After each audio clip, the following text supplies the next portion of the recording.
They had met at camp, so the place is near and dear to them both. George is a doctor from Rhinelander, Wisconsin, about an hour south of camp. As a rural doctor, he's a little bit expert at a lot of things.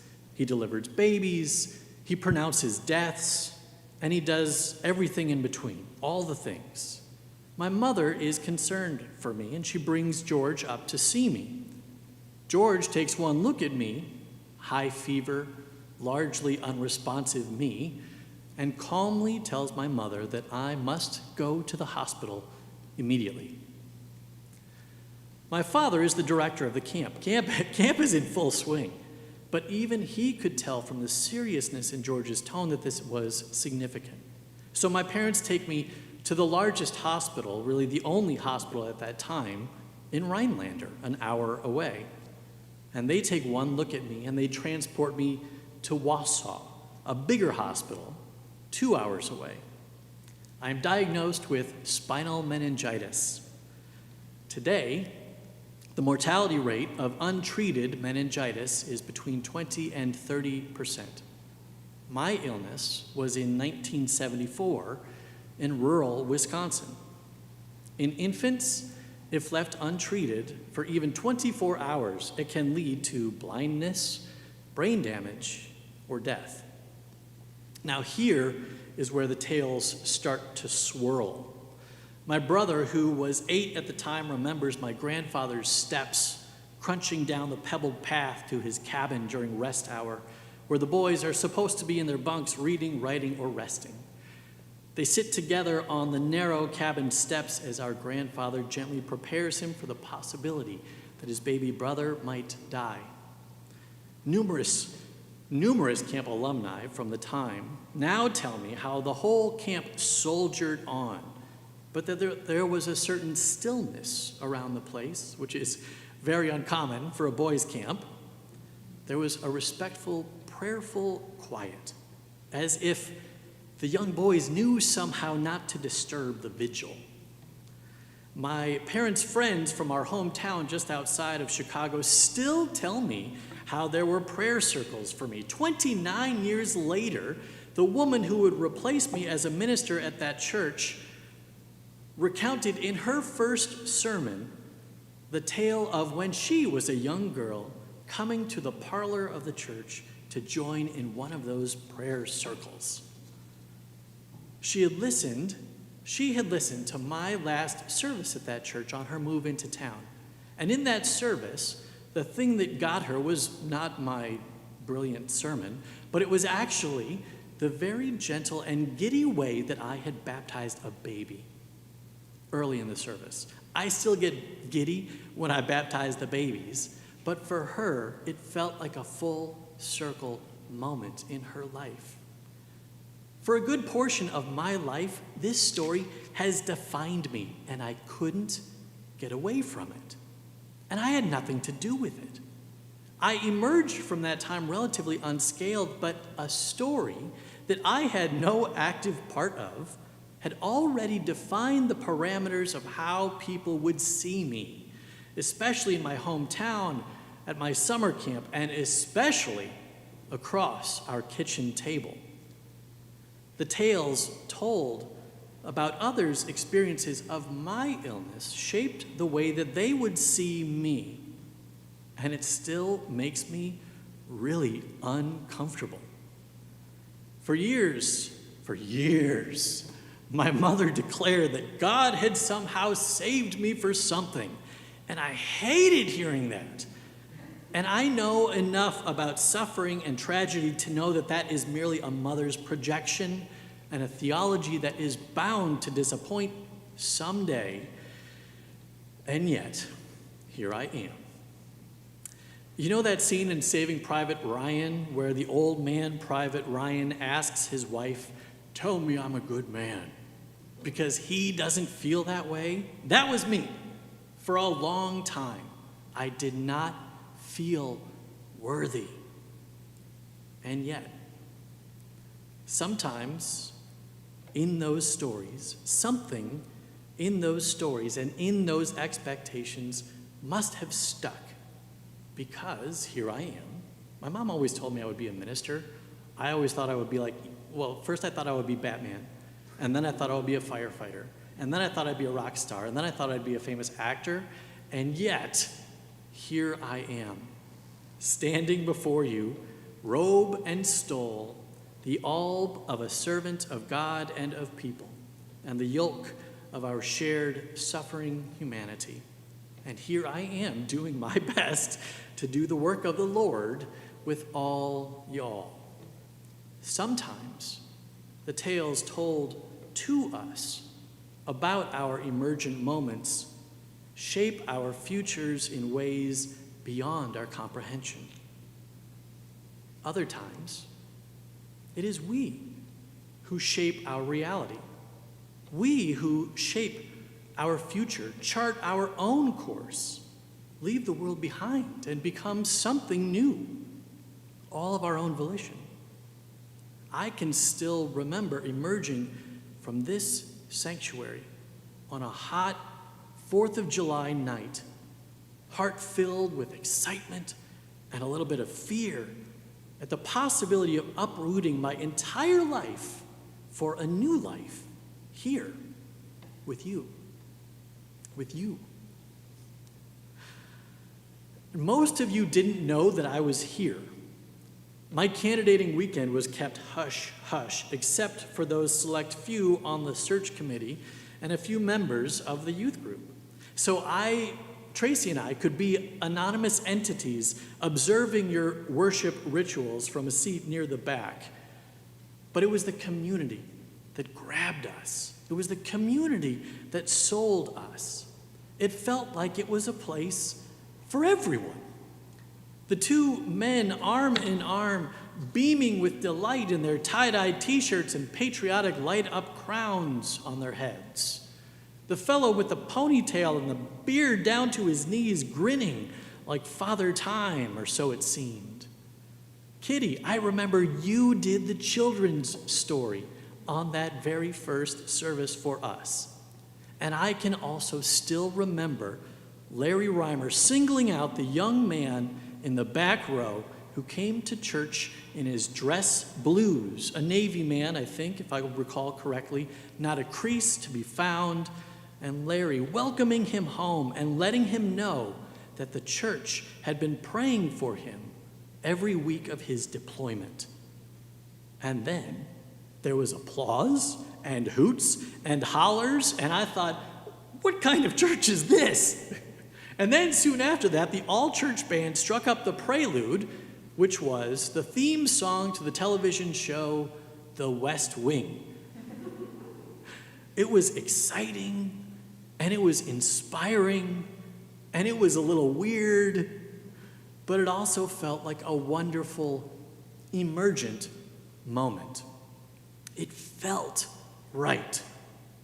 It felt like a personal and powerful and beautifully authentic way to celebrate and to worship God in all of God's diversity by celebrating us in all of our diversity. I had never experienced church in that way, and it was a way that felt authentic and engaged and true. True personally, but also true with a capital T. And Tracy and I decided we wanted to be partners in a church like that. Tracy and I then that evening calculated the risks, affordability, and before the night was through, we started dreaming of a life lived in Gainesville, Florida. We all stand at the lip of the tomb, and the stone is being rolled away as we speak. Emerging into the thick jello humidity that night, the possibility of a completely transformed life stood before us. It was significant. To join this community was to leave all of my old stories behind. And it was to craft new stories, filled with the wisdom of my incredibly fortunate youth, thrilled with the opportunity to live again, and scared for what I might lose, with the old world left behind, with the old stories fading away. In this Eastertide season, we participate in that very thing. Emerging into a new world is a return from exile. The words of Isaiah ring true, with valleys lifted up and the mountains made low and the trees of the fields clapping their hands at our emergence. And we emerge living lives that will never again take for granted the still small place that we take in this most extensive world and in the workings of the world. Our children will tell tales of this time of exile. Our grandchildren will be shaped by our experiences, just as so many of us were shaped by those experiences of those who came before us. And now is the time for us to consider how we will be changed for the better, how we will emerge from this time a little bit wiser, a little bit stronger for our suffering, and a little bit more grateful for this life, for this moment, for this day. Now is the time to dream. Tomorrow will be the time to act. But today, may your dreams be blessed. May your table remain ever sacred.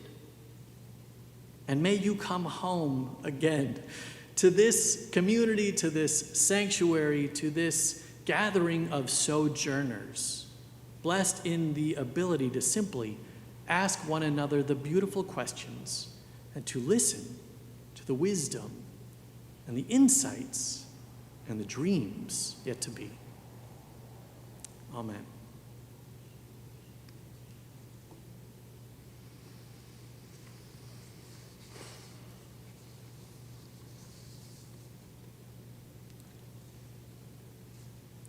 Please join me in prayer.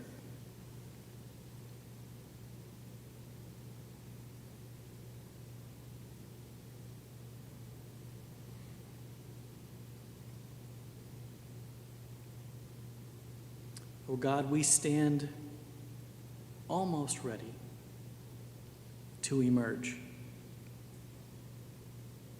Our hopes and our dreams for what might be swirl before us. We can taste the freedom and the possibility that the world presents. But before we go, let us take just a moment's pause and reflect back on where we have discerned your grace acting in our lives. We have learned that your voice is really quiet. We have learned that you bless us with bird song. We have learned to rediscover hope and possibility in the azaleas that pop, in the rain that shouts, and in the minor joys we get through the recognition beyond the mask. Prepare our hearts, O God, for this time of emergence. May we always remember those who have suffered the most, those whose stories from their past have, through no fault of their own, shaped a more dangerous world than one we could imagine. May we offer our allyship to those who have truly struggled through these times of separation.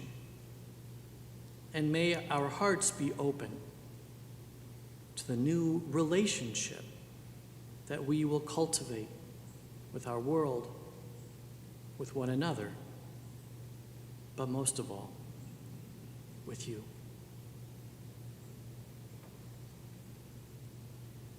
Amen.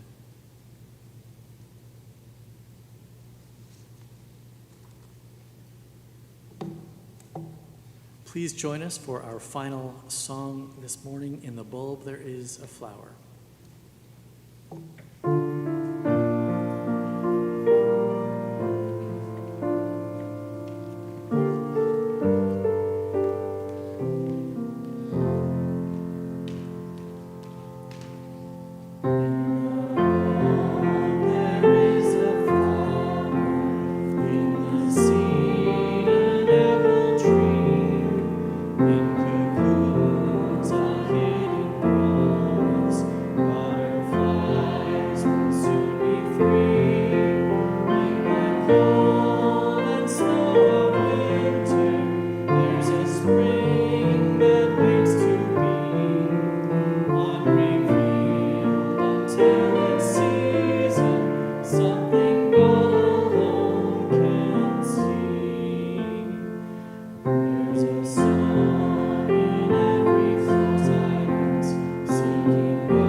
I do hope that we will see you in just a little bit to come and deliver some food for the Gainesville Community Ministries. And I do hope that you will share not only the bounty of your pantry, but also perhaps share of the bounty of your body in the gift of blood for our bloodmobile. So before we go, thank you for sharing your insights and your wisdom. Thank you to all of our participants here live today. Thank you, Tristan and Holden. And thank you for being with us as well. We look forward to being together with you soon. And now receive this benediction. May God go with you. Walk where you walk. Guide where you must make choices. Comfort where you hurt. And surprise you by God's continued love for you and what you are and what you do. Now that the worship has ended, let the service begin.